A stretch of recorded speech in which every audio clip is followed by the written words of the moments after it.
dalawang balot ng binili natin. Yung isang balot bigay natin doon sa mga trabaho ng mga soya.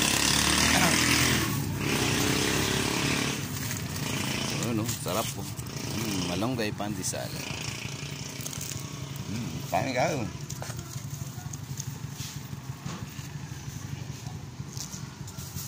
Malutong, sarap. Bigyan mo ano. Ray! Ray! Dito na tayo. Parang tayo ng pandesal tsaka ano, pancit. Sarap.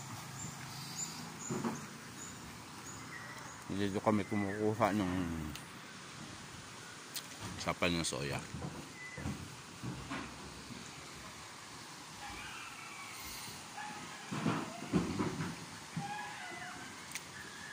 At tanggapin. Dagdag mo nila iba. Marami sila eh. Itong peraso lang to. Ilag naman.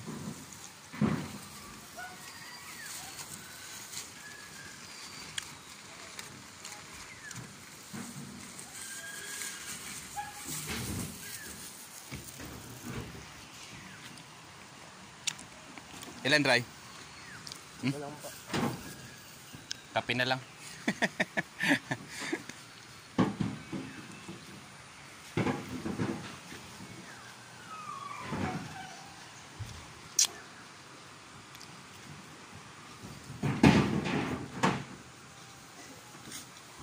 Sarap ng pansit.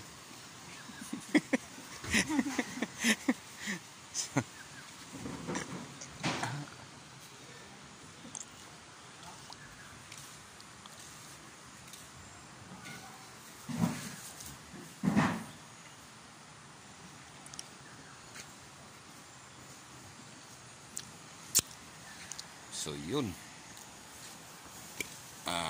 Meron na tayong isang sako. Wala, maliwanag na eh. Maaraw na eh. Hindi kagaya doon sa ano, bundok. Meron din dito siguro kanina. Dito sa kanila sa buso-buso, walang fog. Hindi kagaya rin kanina sa bundok. O malakas ang ano, kapal ng fog. Amog.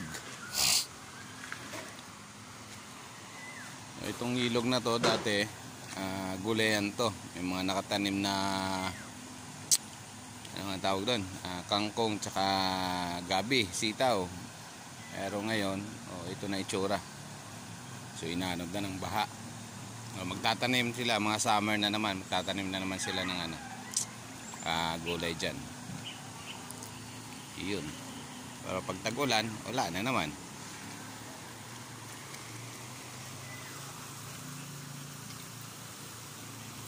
So upload lang muna tayo ngayon kasi hindi tayo pwedeng makapag-live at pawala-wala yung signal. Upload lang muna natin tong video natin. So yun, meron na tayong dalawang sako. Dalawa. So ang sabi ni Bossing, bigyan na tayo ng tatlo ngayon, tatlong sako. Yan o.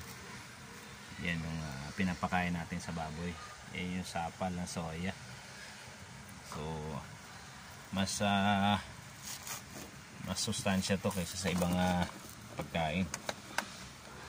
Yan lang pang alternative natin sa ano, sa feeds.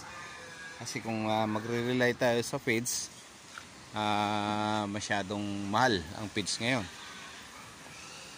So yan ang aming ginagamit na service. Sira-sira na. Yan it's D3 Kawasaki. Yung mga lumang modelo ng mga motor. Pero malakas yan. Malakas sa hatakan. So medyo antayin muna natin yung isa pang sako. May isang sako pa raw. Pabili na rin tayo ng tokwa para may pang-ulam tayo mamaya. So shoutout nga pala sa gustong bumili ng kanilang product. Ayun. Yun nakabili na. Ito 50 pesos lang siya. So ayan, ang dami-dami, 50 pesos lang. Ang dami binigay sa atin ni Bossing.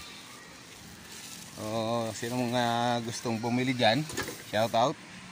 Punta ka lang kayo rito sa factory ni Boss Shane Quaresma Ballesteros. So masarap ang luto nilang ano. May kasama pang ano. Yun.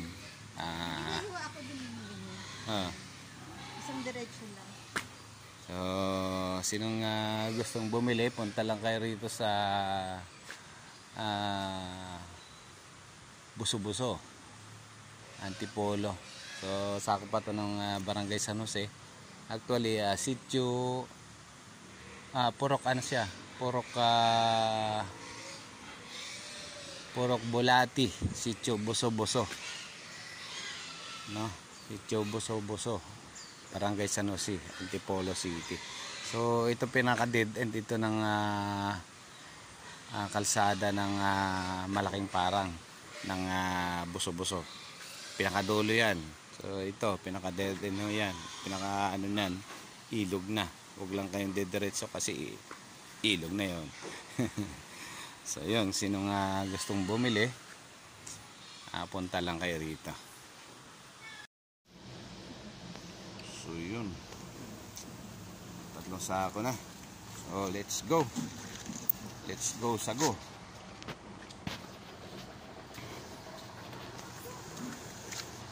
Oh, magpa-thank you ka na.